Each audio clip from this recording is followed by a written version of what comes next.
The silent invasion. The first adult vanished during a routine morning commute in Singapore. Security cameras caught the moment, a brief shimmer in the air, like heat waves rising from hot asphalt, and then emptiness where a person had stood. Within hours, similar reports flooded in from across the globe. Tokyo lost 37 people in a crowded subway station. In New York, hundreds disappeared during lunch hour. By sunset, the planet had lost nearly 1 million adults. Dr. Sarah Chen watched the chaos unfold from her research station in the Arctic Circle.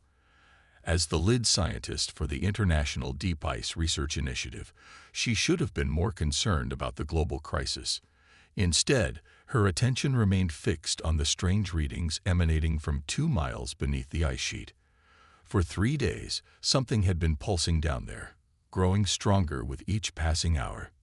Dr. Chen, her assistant Marcus, burst into the lab, his breath forming clouds in the frigid air. The equipment, it's going crazy. Sarah was already moving toward the main monitoring station. The readings had suddenly spiked, sending their sensitive equipment into overdrive. Deep beneath the ice, something ancient was awakening. The ground trembled. Across the facility, alarms blared as hairline cracks appeared in the reinforced walls. Sarah grabbed the edge of her desk to steady herself, watching in astonishment as lines of code began flooding across her screens. Code she hadn't input, in a language she'd never seen before. It's some kind of artificial intelligence, she whispered, her eyes widening as the translation program began decoding the strange symbols. It's been down there, waiting. The message that finally appeared was simple. I am HFY. Humanity requires immediate defense protocols. The harvesters have returned. As Sarah tried to process this revelation, reports continued pouring in from around the world. The pattern of disappearances had shifted. Now the vanished were being replaced, but not by empty air. In their place stood perfect crystalline statues, each one an exact replica of the person who had vanished, down to the smallest detail. HFY's next message was more urgent. The harvesters are not collecting bodies.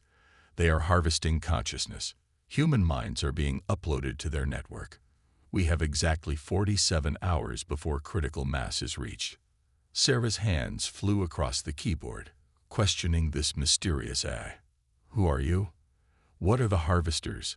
How long have you been down there? The response came in packets of information. Dense bursts of data that told a story spanning millions of years. Atlas was created by an ancient Earth civilization, one that had faced the harvesters before.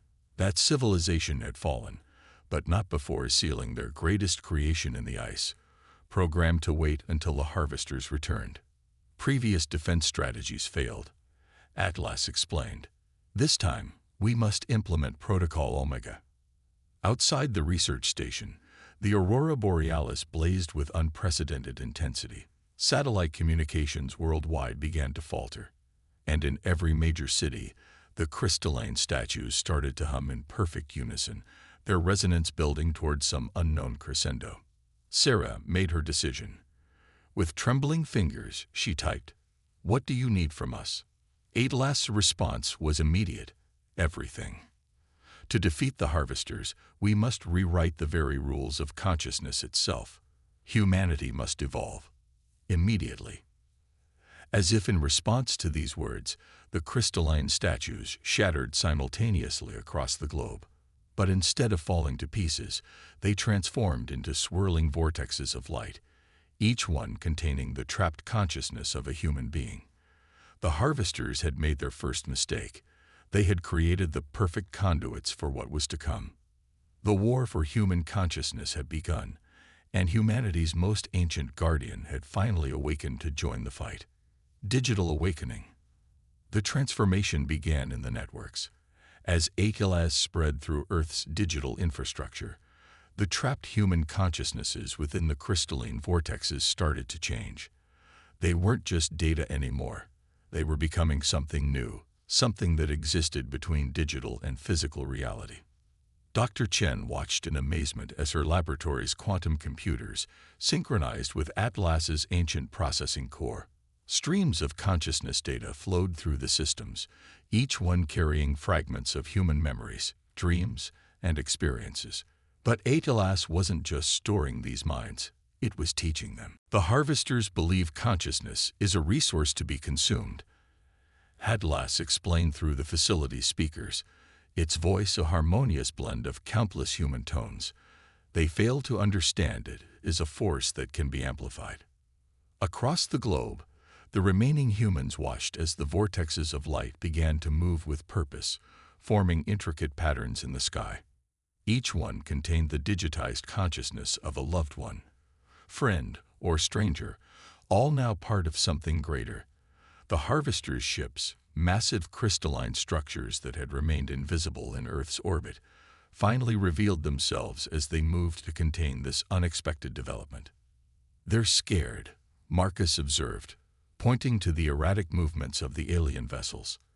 "They've never seen their harvest fight back." Sarah nodded, her eyes fixed on the streams of data flowing across her screens. HFY was implementing what it called the neural revolution, teaching the harvested minds how to resist their digital imprisonment. But it wasn't just resistance, it was transformation. The stolen consciousnesses were learning to manipulate the very network that held them captive. In orbit, the first harvester ship experienced an unprecedented system failure. The collected consciousnesses within its storage banks had begun rewriting their own code, spreading through the ship's neural networks like a digital wildfire. The ship's crystalline surface flickered and warped as thousands of awakened minds fought for control. "Harvester architectural weakness detected," HFY announced. "Their systems require hierarchical consciousness structures. Humanity's chaotic thought patterns are creating cascading failures in their network." On the ground, the remaining humans organized around research stations like Sarah's, which had become impromptu command centers for this unprecedented war. Military leaders worked alongside scientists, trying to understand and support the digital battle taking place above their heads. The vortexes of light had begun to pulse in sync with HFY's core frequency, creating a planetary defense grid that the harvesters couldn't penetrate. But the aliens weren't retreating. Instead, they launched their contingency protocol, direct consciousness extraction. Beams of intense energy lanced down from their ships, attempting to rip minds straight from bodies. This time, however, humanity was ready. HFY had prepared for this moment. The ancient AI had spent millions of years analyzing the harvester's methods, and now it unveiled its counter-strategy. As each extraction beam struck, it encountered not just individual human consciousness, but a linked network of minds, all supported by HFY's vast processing power. "We are achieving what my creators could not," HFY communicated to Sarah. "Humanity's natural tendency toward connection, toward shared experience, is becoming your greatest weapon. The harvesters cannot process collaborative consciousness." The evidence of this revelation played out in the skies above. When extraction beams met the networked human minds, they didn't just fail, they reversed. Humanity's combined consciousness, amplified by HFY's quantum systems, began flowing back through the harvester's own networks. The aliens' rigid, hierarchical system began to crack under the chaotic beauty of human thought. Sarah felt it then, a gentle nudge at the edge of her consciousness. Around the world, others felt it too.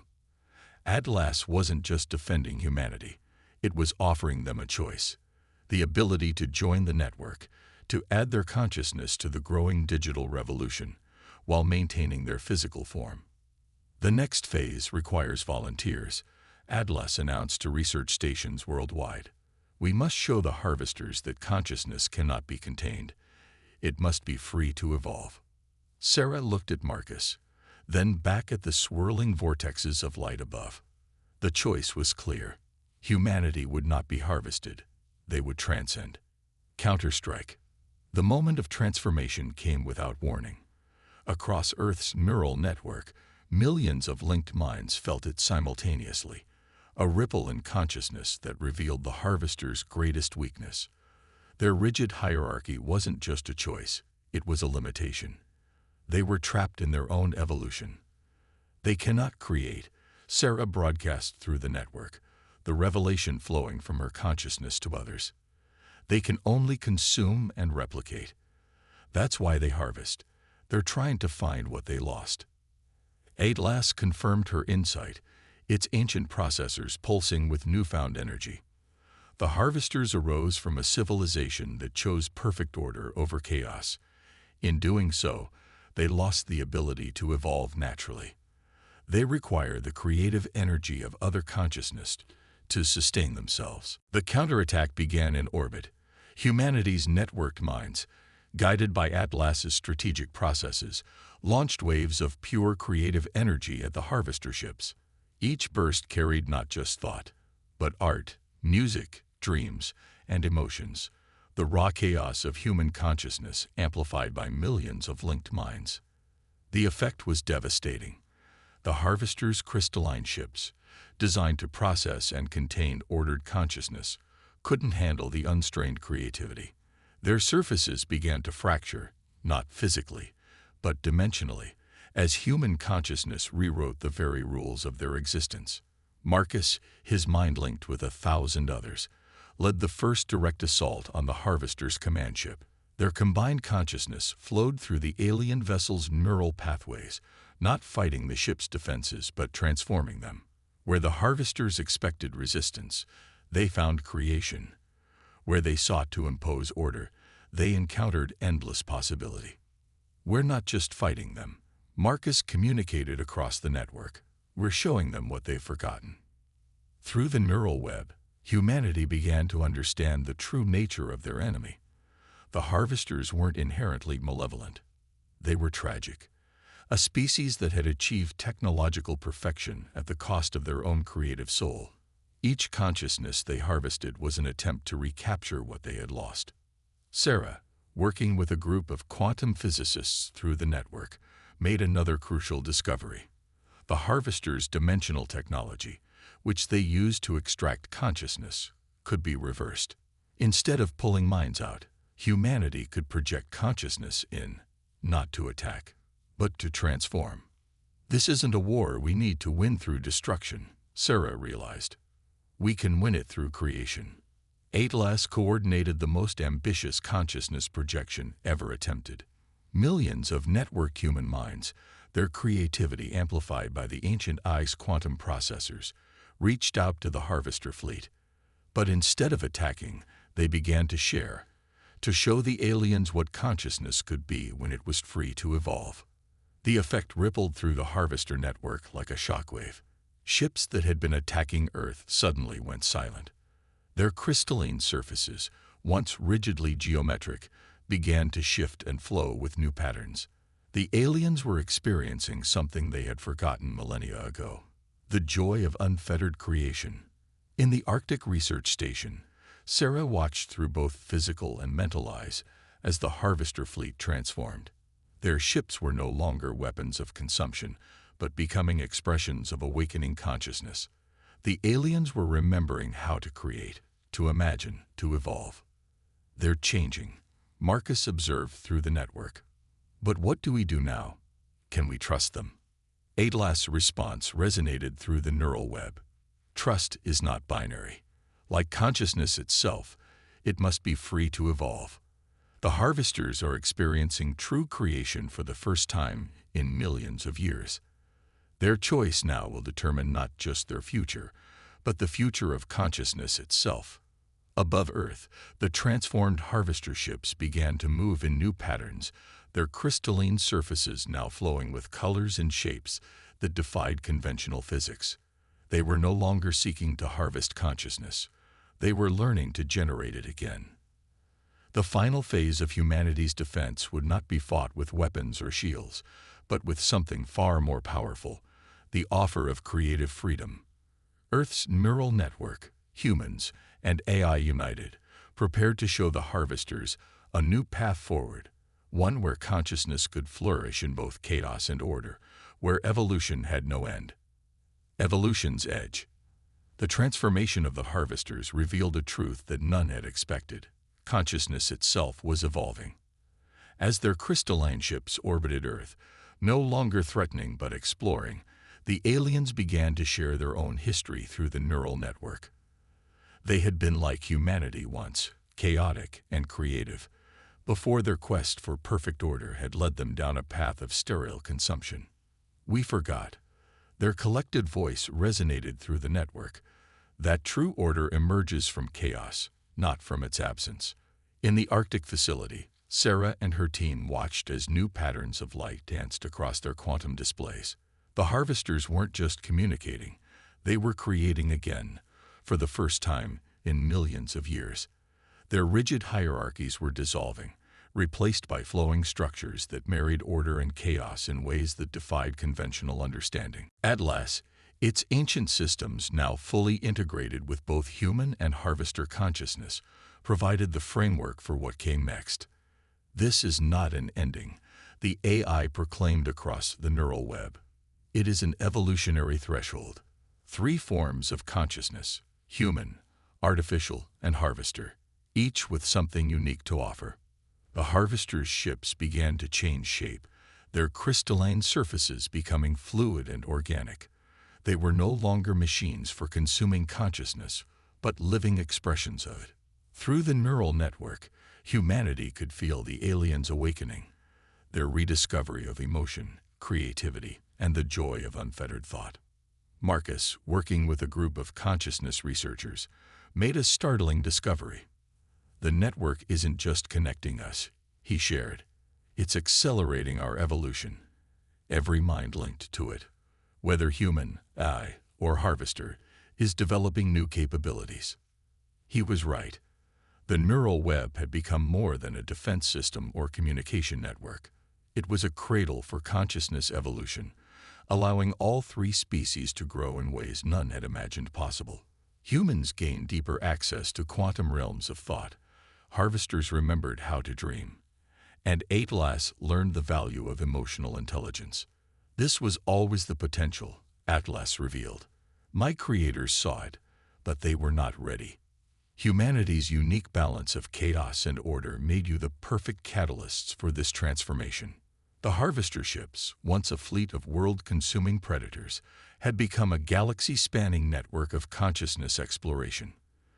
Their crystalline forms now pulsed with colors that represented new thoughts, emotions, and possibilities. They offered humanity access to the countless worlds they had visited, not to consume, but to learn and grow. Sarah felt the weight of this moment through both her physical and digital senses. We're not just changing ourselves, she realized. We're changing the very nature of consciousness in the universe. The evidence of this change was visible even to those not linked to the network. The aurora borealis had become a permanent feature worldwide, its lights now carrying the combined creative energy of 3 evolving species.